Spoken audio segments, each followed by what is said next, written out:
Hi guys. So I just wanted to do like a really quick video about a post that I had posted uh, a little bit over a week on my Instagram page saying how I was going through a dip, and I was talking a little bit about my bout with depression and how I was taking a trip to the coast to try and take care of myself, so to speak.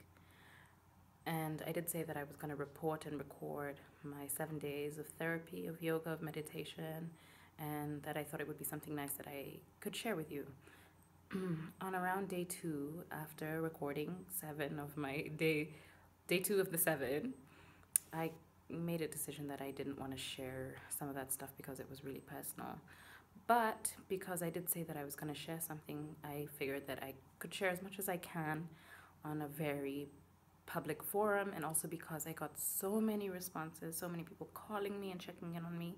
Thank you so much. And so many people just being amazing, and strangers and friends and family.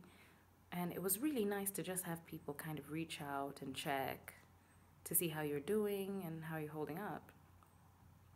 And I wanted to share this video, first of all, just to say thank you to everybody who reached out to me. I really appreciate it. Secondly, just to maybe just clarify a few details. Um, I started this illness, not temporary sadness, disease. It started when I was in high school, or rather, I discovered it when I was in high school when my hormones started checking in, and there was a bit of an imbalance with my hormones. And for the longest time, I couldn't figure out what it was.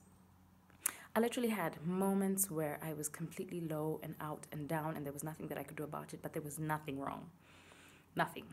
Just everything in my life was fine. I was in high school. I loved being in high school. High school was like the best time of my life, you know? I had such friends, like amazing friends, and I had so much fun, and I was discovering myself, and I had also just began my musical career. So everything for me was just great, you know? Obviously, a couple of problems here and there, but my tolerance as a teenager, as is with a lot of teenagers, you can sort of get over things a lot quicker than you do when you're older and wiser. Oh my gosh, teenagers, if you're watching this, wisdom is such a horrible thing.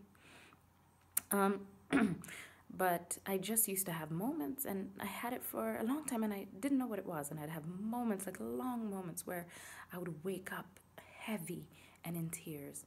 Not sad, not no reason. My rent is paid.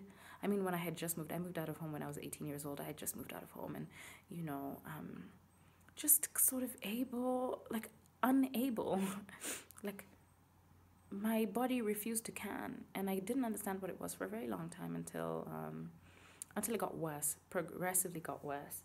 And then I decided that I was gonna go and see somebody, and I think must have been the first time that I decided to go and see a therapist. I must have been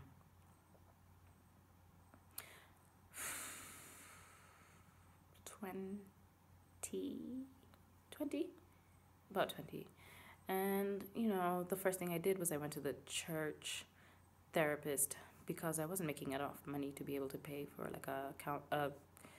I lie. The first therapist that I went to see was at Amani Counseling Center, which is actually a free for anybody who's looking for any kind of counseling. They provide free services, free clinical psychology services and counseling. And that's where I went. And one of my backstories is that I come from a history of being abused when I was in. It's actually not a story that I tell many people, but when I was in prep school, I was abused by one of our teachers, and then just a few other incidences when I was a little bit older. But obviously, those things play a big role in the way that my life has turned out and the way that I feel, and my triggers, so to speak, when it comes to depression. Uh, so I did start seeing a psychologist a long time ago. I mean, not that long. I am like 25. Anyway, um, and it kind of comes about like really badly once a year for as long as I can remember. There's like a period in the year when I can't function and I don't know what it is, and I don't know, like, I don't actually exactly know what the trigger is, but there's other little triggers like, oh my gosh, when my mom died 4 years ago, that is the lowest that I've ever sunk in my whole entire life. I literally had absolutely no reason to live, and there was nobody in the world who could tell me otherwise. And my going to therapy is the only thing that saved my life. It's the only thing that saved my life. I would not be here with you today. Let me tell you, there was nobody in this world who could not tell me that my mother who has died doesn't need for me to be there with her. I'm just like, how the hell is she going to get around? Like, who's going to show her around? Like, my mother and I, we spent our whole lives together. She was a caterer in all of the schools that I went to. She's actually the reason that I went to all the good schools that I went to. And we spent all our lives together, and then we were best friends. And she's gone. I'm like, adios, world. I'm out. And then, so that was the lowest point in my life. That was 4 years ago. A year after that, I broke. I think it was a year after that, or maybe 2 years after that. 2 years after that, I broke up with my partner who I had been in a long time relationship with. That was the second hardest thing that I've ever had to go through in my life, because that relationship for me was my the end relationship. You know, when you've decided I'm gonna spend the rest of my life here, and then the universe comes and throws you a curveball. Actually, no, you're not going to be there. And that was a low blow. And that was another time in my life when I was extremely suicidal. And I actually almost attempted suicide at that point. And oh my gosh, the number of times people have come into this house of mine to like save me, loudy loud. And then I think very recently, and I can't say that this last time that I talked about it, that I put up the post on Instagram, I can't say that it's the third most, because no. After my mother died and after I broke up with my partner 2 years ago, those are the two most painful experiences I've ever had in my entire life. And something happened. Again, another breakup. That happened a couple of weeks ago, and it kind of triggered these very familiar feelings, but the familiar feeling of loss, and the familiar feeling of abandonment, which is something that I sort of have had to deal with growing up. Another long story. And it kind of just was a trigger, and that's all it was. It was a trigger. And even without thinking about what it was that I was dealing with emotionally, I just spiraled down, and I was just like, oh my gosh, it's over, it's the end. And I may have dealt with it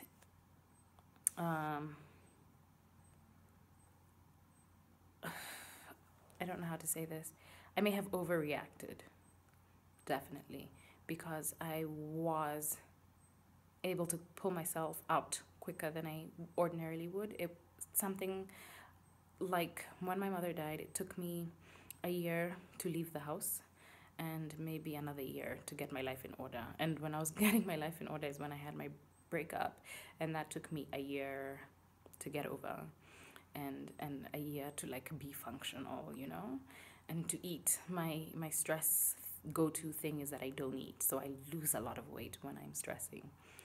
This time around, it was just a trigger, and it kind of brought back those two horrible incidents in my life, and I thought that I was really spiraling crazy out of control, but I was able to sort of pull myself out of that situation, obviously with the help of my wonderful friends and my therapist, who I took a trip to go and see. And I just wanted to Actually, the reason that I'm doing this is because I kind of wanted to set the record straight a little bit for people. And I really thank you all for those of you who wrote to me and who called me and who sent such encouraging messages. Thank you all. You're all, even for the people that I didn't know who commented, like, thank you all so much. Honestly, you guys really, really helped me. And I just wanted to create awareness about mental health. Depression is not, oh my God, I'm so sad this week. Oh my God, I'm just going to, it's not that. That's not what depression is. That sadness is a difference. And if, because you don't, everything is about perspective. If somebody comes to you and tells you that they are suffering from depression, it doesn't mean that you take your idea of what depression is. Don't use that lens to look at them, and then try and use your experience as somebody who doesn't know anything about the disease to try and help the other person. Instead, what you could do is maybe do a little bit of research. There's a lot of people who are suffering from these mental illnesses, and there's so many people who've committed suicide. There's been so many deaths recently. I mean, it's different. So don't call and say, oh my gosh, just smile, everything is going to be fine, because that's not how it works. What can I do to help you? Where are you? Are you home? I'm on my way. Do you have tea? Have you eaten? Have you drank? Are you hydrated? Do you have a therapist? Can I find somebody to help you? Those are some of the things that you can say to help somebody, but not, oh, you just need to be positive and just be, everything's going to be better. The world is really messed up and everything's going to be fine. That's not how it works. I get that you don't understand it, but if you don't understand something, then don't try as much as you can to do the research that you can regarding this thing, and then use that to be able to help somebody else. Do you understand what I mean? That's why I'm doing this video, just to create some sort of awareness towards mental health, and trying to help people around you. And sometimes you can spot the symptoms with there's a lot of people who don't know that they're suffering from depression. People who find it really hard to wake up or to get out of bed or to function. People who don't get out. People who are, a lot of the time it's the people who are the life of the party, who are always out, who are always partying, always having fun, always drinking, and never having conversations about their personal lives, or you're never able to break in through that front layer of this like really charming and funny person. There's so many different ways in which you can spot them, but with your family members, when things start to change, when they become quieter, when you find that they're not able to do the things that they're used to, the best thing to do is don't cheer them on. You can do it. Get out of bed. Go to work. There's just ways in which you can deal with it. Do your research. Ask around. If you have doctors, if you know doctors, counselors, therapists, ask them what you can do. Intervene where you can, and just sort of try and help the person get better. It's not easy. It's not as easy as you think it is. It's really, really, really difficult. And what's even worse is it's so hard to talk about because it's so highly stigmatized, and it's known as a Western disease, and people don't want to be associated as, it's almost like a sign of weakness, and people don't want to be associated with this like weakness. So do what you can to help, and I hope that this video is able to help you if you're going through something, and is able to help you if you know somebody who's going through something. Like, we're here.